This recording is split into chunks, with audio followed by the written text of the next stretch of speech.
What's up, guys? It's been a sec. This is going to be the first video of many videos from all my games from World Open through Europe, and there's going to be a lot of games. I'm going to probably go through the highlights, the big games, definitely some great games, some heartbreaks, everything in between. But before I get into the first game against Grandmaster Daniel Naroditsky, don't forget to like and subscribe, and let's get into this video. So I'm playing Daniel round 8 in the Charlotte Super Swiss. Going into this game, if I win, I have a very good shot at getting a Grandmaster norm. So I was very excited going into this game. I had a good tournament, and I will go through some of those games. Beat an IM, beat a GM, drew, I think, a GM and an IM. So doing really well, and this was a really big game. And the night before, actually, I ended up making a review sheet of the King's Indian. So actually, let me talk about the opening choice. So when you're playing a really strong player such as Daniel Naroditsky, and I'm white, I can choose between e4, d4, and c4. Now he's going to play for a win because there's basically a big tie for first and second, and a win would really leapfrog him into getting a good shot at winning the tournament. So choosing openings when you're playing a very sharp player, e4 is very dangerous. If I go e4 and he goes c5, the betting odds would increase a lot for him. Daniel is not one of those players that you want to play Sicilian with. It could be very dangerous.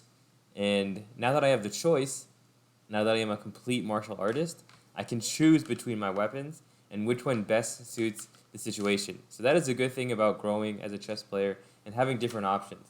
I'll say, for example, like one of my friends while in Europe, he didn't have many options. So by the end, maybe halfway through or 3/4 of the way through, he was like, man, this opening's not working for me. What do I do? Whereas I have multiple options, so I can choose what to do. So my goal going to this game is to get a nice chill game. Hopefully he does too much and I can try to punish him. But that was basically the game before the game. And this actually gets really annoying as you get better and better. You have to think a lot before the round to decide, okay, which path do I want to take? And that's where one game a day is very helpful because you can think about it a lot and decide what the best course of action is. Now, the flip side is sometimes you think about it too much and you end up overthinking it and making a bad call. So there is pros and cons to this, but that is basically why I went d4 going to the game. Now, I knew Danya plays King's Indian almost exclusively and some QGD.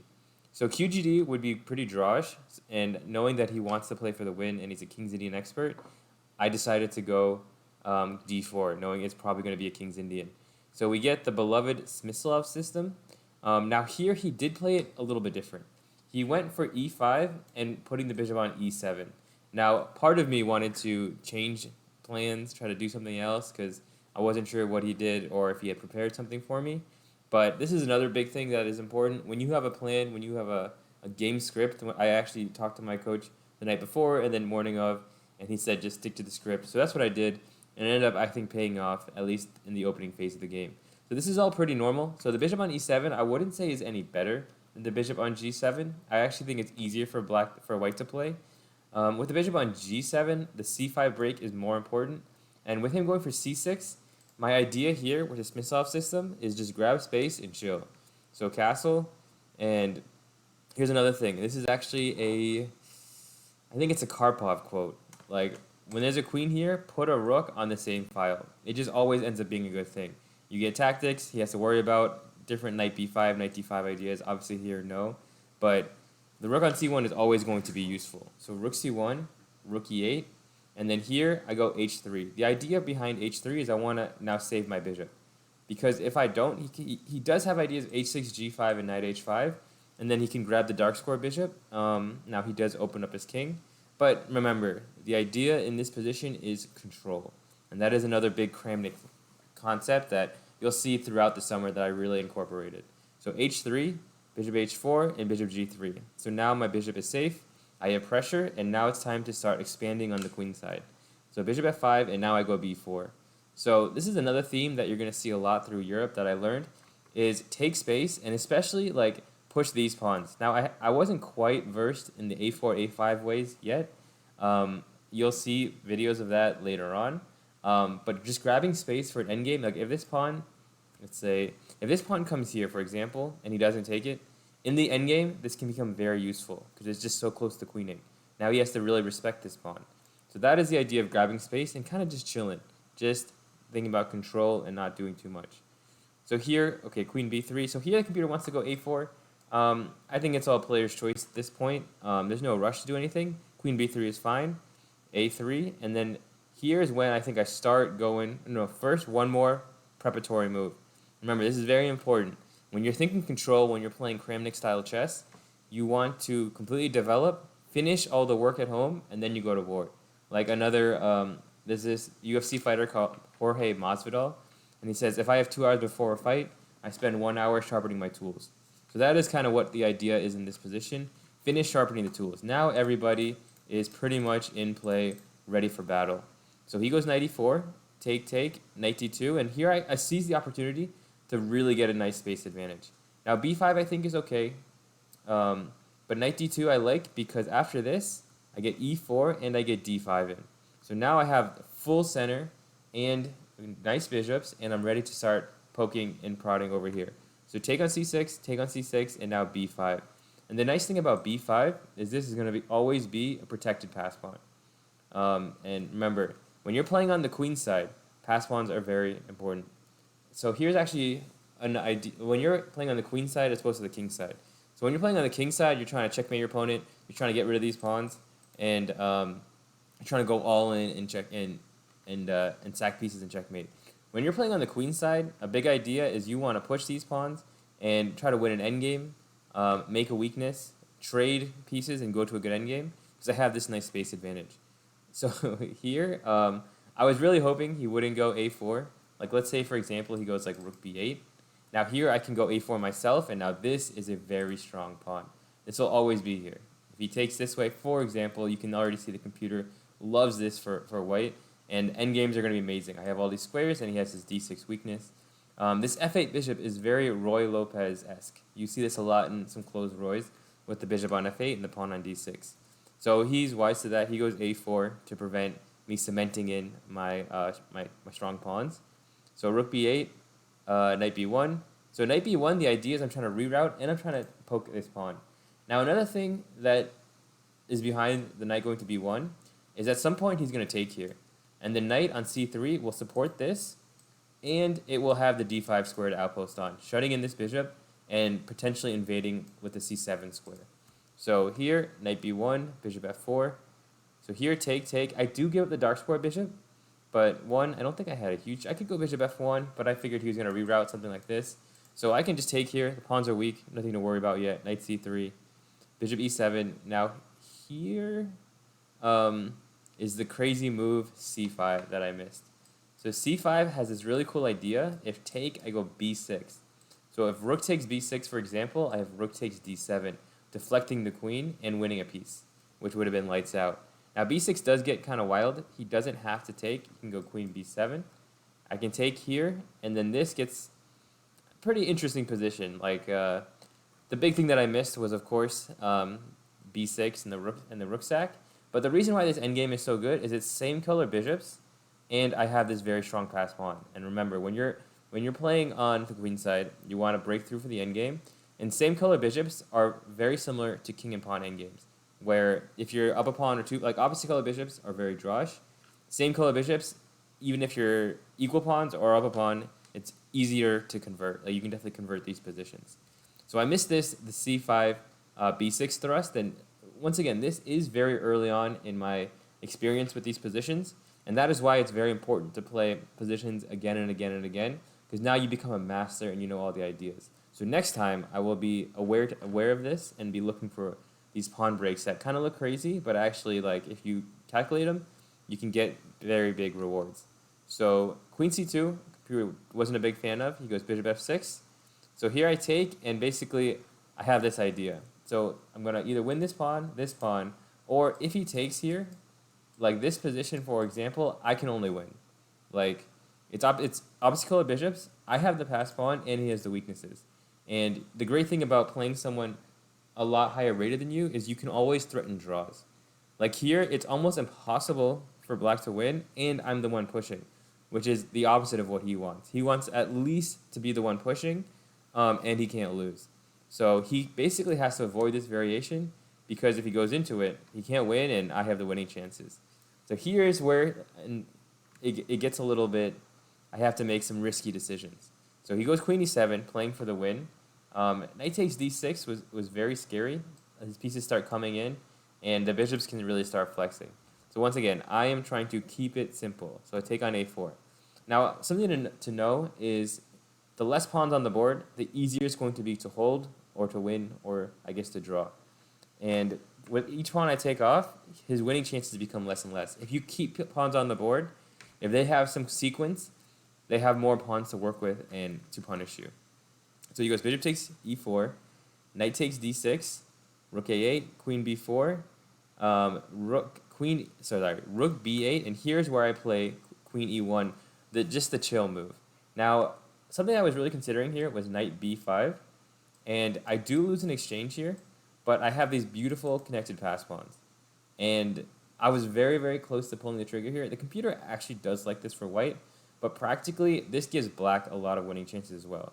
If I don't cash in on these pawns, I'm going to get tortured in an endgame that is almost 100% losing.